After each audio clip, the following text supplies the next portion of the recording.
சட்டமைய நண்பர்களுக்கு வணக்கங்கள். உங்கள் எல்லாருக்குமே பார்த்தீங்கன்னா இன்றைக்கி ஒரு ஷாக்கிங்கான நியூஸ் சொல்ல போகிறோம். என்னென்னா, நம்ம எல்லாருக்குமே தெரியும், இந்த சாத்தாங்குளம் வழக்கில் பார்த்தீங்கன்னா 2 நீதிபதிகள் ரொம்ப சிறப்பாக செயல்பட்டாங்க. அது மட்டும் இல்லாமல் மக்கள் மத்தியில் நிறைய பாராட்டுகளும் வாங்கினாங்க அப்படின்ற ஒரு விஷயம் எல்லாருக்குமே தெரிஞ்ச விஷயம்தான். இதில் என்ன போனால், அதில் இருந்த அந்த 2 நீதிபதிகளில் ஒரு நீதிபதி, அதாவது நீதியரசர் ஹானரபிள் PN பிரகாஷ் அவர்களை பார்த்தீங்கன்னா இப்போது சென்னை உயர்நீதிமன்றத்துக்கு மாற்றியிருக்காங்கன்ற ஒரு அதிர்ச்சியான தகவல் எல்லாருக்குமே இருக்குது. இந்த வழக்கு எப்படி போக போகுது அப்படின்ற ஒரு விஷயம் நமக்கு தெரியல, காத்திருந்து பார்ப்போம். இன்றைக்கி நம்ம பார்க்க போகிற விஷயம் பார்த்திங்கன்னா, முன்னாடியே சொல்லியிருந்தோம், இந்த போலீஸ் கம்ப்ளைண்ட்ஸ் அத்தாரிட்டி அப்படின்னு சொல்லியிருந்தோம். இவங்க எதற்காக, ஃபஸ்ட்டு இந்த அத்தாரிட்டி எப்படி வந்ததுன்ற ஒரு விஷயத்தை இன்றைக்கி பார்க்க போகிறோம். முன்னாடியே சொல்லியிருந்தோம் ஒரு வீடியோவில் பார்த்தீங்கன்னா, இது பிரகாஷ் சிங் அப்படின்ற ஒரு வழக்கில் வந்ததாக சொன்னோம். இது பார்த்தீங்கன்னா Prakash Singh versus Union of India. இந்த வழக்கில் என்ன நடந்திருக்கு அப்படின்னு பார்த்தீங்கன்னா, இந்த வழக்கு போட்டது பார்த்தீங்கன்னா 1996 பார்த்தீங்கன்னா 2 IPS ஆஃபீஸர் அவங்க ரிட்டையர்ட் ஆனதுக்கு அப்புறமா அவங்க 2 பேருமே DGP. ஒருத்தவங்க பார்த்தீங்கன்னா பிரகாஷ் சிங், இன்னொருத்தர் பார்த்தீங்கன்னா NK சிங். இவங்க 2 பேரும் சேர்ந்து போட்ட வழக்கு தான் இது. இதை பார்த்தீங்கன்னா அவங்க ஒரு பொதுநல வழக்கு ஆரம்பித்து காவல்துறையில் ஒரு சில ரிஃபார்ம்ஸ்லாம் வேணும் அப்படின்ற ஒரு காரணத்துக்காக ஆரம்பித்த ஒரு வழக்கு தான் பார்த்தீங்கன்னா இந்த வழக்கு பார்த்தீங்கன்னா முடிவானது பார்த்தீங்கன்னா 2006. அப்போ என்ன சொல்லியிருக்காங்கன்னா, ஒரு 7 பிரின்சிபல் சுப்ரீம் கோர்ட் சொல்லியிருக்காங்க. இதை நீங்கள் கடைபிடிச்சிங்க அப்படின்னா ஓரளவு காவல்துறையில் ஒரு சில மாற்றங்கள்லாம் ஏற்படும். காரணம் என்னென்னா, 1861 வந்த இந்த போலீஸ் ஆக்டில் ஒரு சில மாற்றங்கள்லாம் எடுத்துகிட்டு வரலாம். அது மட்டும் இல்லாமல் அதற்கான ஒரு சரியான ஒரு கமிட்டி இருந்தால் நல்லாயிருக்கும் அப்படின்ற ஒரு காரணத்துக்காக தான் இதை கொண்டு வந்தாங்க. இதில் பார்த்தீங்கன்னா அவங்க ஒரு 7 பிரின்சிபல் சொல்லியிருக்காங்க. அது என்னென்ன அப்படின்றத இன்றைக்கி பார்க்க போகிறோம். அது மட்டும் இல்லாமல் இந்த போலீஸ் கம்ப்ளைண்ட் அத்தாரிட்டிக்கு எந்த அளவு ஒரு பவர் இருக்குன்ற ஒரு விஷயத்தை இன்றைக்கி நம்ம பார்க்க போகிறோம். மறக்காமல் வீடியோவை பாருங்கள். இந்த வழக்கு பார்த்தீங்கன்னா 2006 முடியுது. முடிஞ்சதுக்கப்புறம் பார்த்தீங்கன்னா 2007 எல்லா ஸ்டேட்டும் இதற்கான ஒரு பதில் சொல்லணும் அப்படின்னு சொல்லி ஒரு டைம் லிமிட் கொடுத்துருந்தாங்க. மறுபடியும் 2007 வழக்கு ஹியரிங் ஆகுது. அப்போ பார்த்தீங்கன்னா இந்த 7 பிரின்சிபலை நாங்கள் ஃபாலோ பண்ண கொஞ்சம் டைம் ஆகும் அப்படின்னு சொல்லிட்டு ஒரு சில ஸ்டேட் எக்ஸ்டென்ஷன் கேட்டிருந்தாங்க.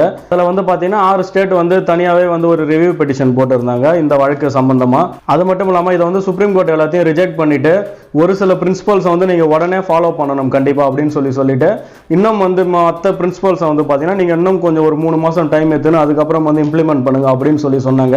அதுக்கப்புறம் பார்த்தீங்கன்னா கண்டெம்ட் இது மாதிரி பார்த்தீங்கன்னா நிறைய விஷயங்கள் போய் கடைசி வரையும் பார்த்தீங்கன்னா இதில் ஒரு சரியான ஒரு ஒத்துழைப்பு எந்த அரசாங்கமே தரல அப்படின்றது தான் ஒரு உண்மையான விஷயமா அமையுது. இந்த வழக்கு போடப்பட்டதுக்கான காரணம் என்னன்னு சொல்லி பார்த்தீங்கன்னா, அவங்க 2 பேருமே ஒரு IPS ஆஃபீஸர்ஸ். அவங்க பார்த்தீங்கன்னா DGP ரேங்க்ல இருந்தவங்க. அவங்க காவல்துறையில் ஒரு சில ரிஃபார்ம்ஸ்லாம் வேணும், நம்ம இதெல்லாம் பண்ணலாம் அப்படின்னு சொல்லி காவல்துறைக்கு சப்போர்ட்டாக போட்ட வழக்கு தான் பார்த்தீங்கன்னா இந்த Prakash Singh versus Union of India. இது பார்த்தீங்கன்னா போலீஸ் கம்ப்ளைண்ட் அத்தாரிட்டின்றது இதில் ஒரு பிரின்சிபல்ஸ் நம்ம சொல்ல போனால் இது அந்த அளவு ஒரு பெருசாக பேசப்படனாலும் கண்டிப்பாக இது ஓரளவு காவல்துறையில் பண்ணுற அந்த ஒரு சில அந்த ப்ரூட்டல் ஒரு சில அந்த அநியாயங்கள் எல்லாத்தையும் பார்த்தீங்கன்னா இந்த PCA மூலமாக நம்ம ஓரளவு தீர்வு காணலாம் அப்படின்ற ஒரு காரணத்துக்காக இது கொண்டு வரப்பட்டது. இந்த வழக்கில் சொல்லப்பட்டது தான் பார்த்தீங்கன்னா இந்த PCA அப்படின்னு சொல்கிற போலீஸ் கம்ப்ளைண்ட்ஸ் அத்தாரிட்டி. இது பார்த்தீங்கன்னா அந்த அளவு ஒரு பெருசாக ரீச் ஆகலனாலும் இது இருந்தது அப்படின்னா ஓரளவு போலீஸால் நடக்கிற அந்த ப்ரூட்டலும் அதுக்கப்புறம் பார்த்தீங்கன்னா அவங்களால நமக்கு இழைக்கப்படுற நிறைய ஒரு கெட்ட விஷயங்கள் இதில் இந்த PCA மூலமாக நம்ம ஓரளவு அதை குறைக்கலாம் அல்லது பார்த்தீங்கன்னா அதற்கான ஒரு நடவடிக்கை எடுக்கிறதுக்கான வாய்ப்புகள் நிறையவே இந்த PCA மூலமாக இருக்குது. இந்த PCAவில் என்ன மாதிரியான வழக்குகள்லாம் நம்ம கொடுக்கலாம் அப்படின்றதையும் இன்னும் இந்த வீடியோவிலே பார்த்துருவோம். இதில் பார்த்தீங்கன்னா ஃபஸ்ட்டு பிரின்சிபல் என்னன்னு சொல்லி பார்த்தீங்கன்னா ஸ்டேட் செக்யூரிட்டி கமிஷன் அப்படின்னு சொல்கிறாங்க. என்னன்னா, போலீஸுக்கு ஒரு அதிகமாக ப்ரெஷர் பண்ணக்கூடாது. அது மட்டும் இல்லாமல் அவங்களுக்குன்னு சரியான கைட்லைன்ஸ் இருக்கணும் அப்படின்ற மாதிரிலாம் ஃபஸ்ட்டு ஒரு பிரின்சிபல் சொல்லியிருக்காங்க. இரண்டாவது பார்த்தீங்கன்னா DGPஸை அப்பாயின்ட் பண்ணுறப்ப ஒரு சரியான ஒரு டிரான்ஸ்பரண்ட் ப்ராசஸ் இருக்கணும். அது மட்டும் இல்லாமல் மெரிட்ல இருக்கணும் அப்படின்ற ஒரு விஷயத்தையும் இந்த வழக்கில் சொல்லியிருக்காங்க. மூன்றாவது பார்த்தீங்கன்னா ஒரு ஆப்ரேஷனல் டியூட்டிஸ், அதாவது ஒரு DSP இருந்தாலும் சரி SP இருந்தாலும் சரி அங்கே இருக்க அந்த SHO கூட சேர்ந்து அவங்க ஒரு சரியான ஒரு டியூட்டிஸை பார்க்கணும் அப்படின்ற ஒரு பிரின்சிபலை பார்த்தீங்கன்னா அந்த 3வது பிரின்சிபலில் சொல்லியிருக்காங்க. நான்காவது பார்த்தீங்கன்னா அதுக்கு அடுத்தது பார்த்தீங்கன்னா ஒரு செப்பரேட் இன்வெஸ்டிகேஷன் இருக்கணும். அது மட்டும் இல்லாமல் போலீஸோட ஃபங்க்ஷனுக்கும் லா அண்ட் ஆர்டருக்கும் பார்த்தீங்கன்னா ஒரு செப்பரேட்டான ஒரு இன்வெஸ்டிகேஷன் இருக்கணும் அப்படின்னு சொல்லியிருக்காங்க. ஐந்தாவது பார்த்தீங்கன்னா அந்த போலீஸ் எஸ்டாப்ளிஷ்மெண்ட் போர்டு அப்படின்னு சொல்லி ஒன்று அமைக்க சொல்கிறாங்க. அதில் காவல்துறையினருக்கான போஸ்டிங்ஸ் அதுக்கப்புறம் பார்த்தீங்கன்னா அவங்களுக்கான அந்த ஒரு சர்வீஸ் ரிலேட்டட் மேட்டர் எல்லாத்தையும் வந்து பார்த்தீங்கன்னா ஒரு சரியான முறையில் நடத்துறதுக்கு ஒரு போர்டு ஒன்று வேணும் அப்படின்னு சொல்லி அதில் கேட்டுருக்காங்க. அதுக்கு அடுத்தது தான் வந்து பார்த்தீங்கன்னா நம்ம சொல்லப்படுற இந்த போலீஸ் கம்ப்ளைண்ட் அத்தாரிட்டி அப்படின்னு சொல்லுவோம். இந்த பிசிஏ வந்து பார்த்தீங்கன்னா இதில் வர இந்த டைரக்டிவ் பிரின்சிபல் தான். அதுக்கப்புறம் இன்னொன்று வந்து பார்த்தீங்கன்னா நேஷனல் செக்யூரிட்டி கமிஷன் அப்படின்னு சொல்லிட்டு சிபிஐக்குன்னு சொல்லிட்டு தனியாக ஒரு ஆர்கனைசேஷன் ஃபார்ம் பண்ணி அதில் வந்து பார்த்தீங்கன்னா அதில் அப்பாயிண்ட் பண்ணுறதுக்கு ஒரு சில வழிமுறைகள்லாம் கொண்டு வரணும் அப்படின்றத இந்த பிரகாஷ் சிங் வழக்கில் சொல்லியிருக்காங்க. இதெல்லாம் வந்து பார்த்தீங்கன்னா ஒரு முழுக்க வந்து காவல்துறையினருக்கு ஒரு சப்போர்ட்டாக போட்ட வழக்கு தான் இது வந்து பார்த்தீங்கன்னா ஒரு பெருசாக பிசிஏ வந்து அந்த அளவு ஒரு இம்ப்ளிமெண்ட்ல எந்த ஸ்டேட்லையும் இல்லாட்டாலும் ஒரு சில மாநிலங்களில் வந்து பார்த்தீங்கன்னா இந்த பிசிஏ வந்து ஒரு சரியான முறையில் இயங்குது அப்படின்னு சொல்லலாம். உதாரணம் டெல்லி, புதுச்சேரிலையும் வந்து பார்த்தீங்கன்னா பிசிஏ இயங்குது. நீங்கள் வந்து ஒருவேளை காவல்துறையினரால் பாதிக்கப்பட்டு இருந்தால் அந்த பாதிப்புன்றது வந்து பார்த்தீங்கன்னா ஒரு சீரியஸான ஒரு மிஸ்கண்டக்டாக இருக்கணும் அப்படின்னு சொல்கிறாங்க. அதாவது ஒரு கிரீவியஸாக இருக்கணும், ஒரு கொடுமையான செயலாக இருக்கணும் அப்படின்னு சொல்கிறாங்க. நார்மலாக நம்ம சொல்லப்படுற ஒரு காவல்துறையினர் வந்து நம்மளை திட்டுறது இது மாதிரியான விஷயங்களுக்கெல்லாம் வந்து பார்த்தீங்கன்னா நம்ம அந்த பிசியை வந்து அணுக முடியாது.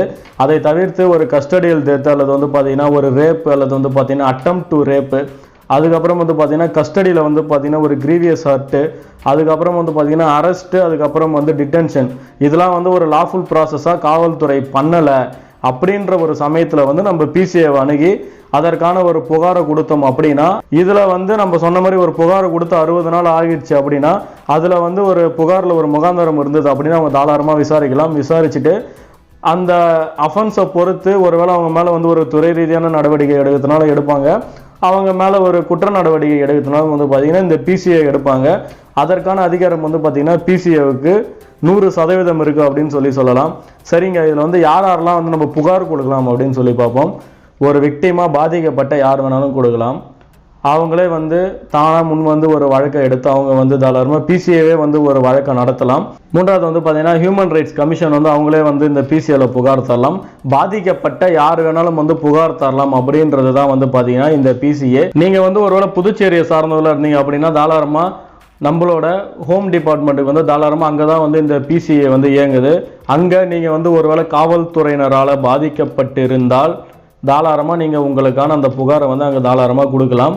அதற்கான அட்ரஸ் வந்து பார்த்தீங்கன்னா கீழே டிஸ்கிரிப்ஷனில் கொடுத்துருக்கேன். மறக்காமல் புதுச்சேரி மக்கள் வந்து இதை பயன்படுத்திங்க. அது மட்டும் இல்லாமல் தமிழகத்தில் வந்து பார்த்தீங்கன்னா இது ஒரு வேடிக்கையான செயலாக தான் இருக்குது. கிட்டத்தட்ட நம்ம சொன்ன மாதிரி ஜட்ஜ்மெண்ட் வந்து 2006 வந்து அதுக்கப்புறம் நிறைய ப்ராசஸை தாண்டி வந்ததுக்கப்புறம் 2013 தான் வந்து பார்த்தீங்கன்னா தமிழகத்தில் தமிழ்நாடு போலீஸ் ரிஃபார்ம்ஸ் ஆக்ட் அப்படின்னு சொல்லி ஒன்று வந்தது 2013.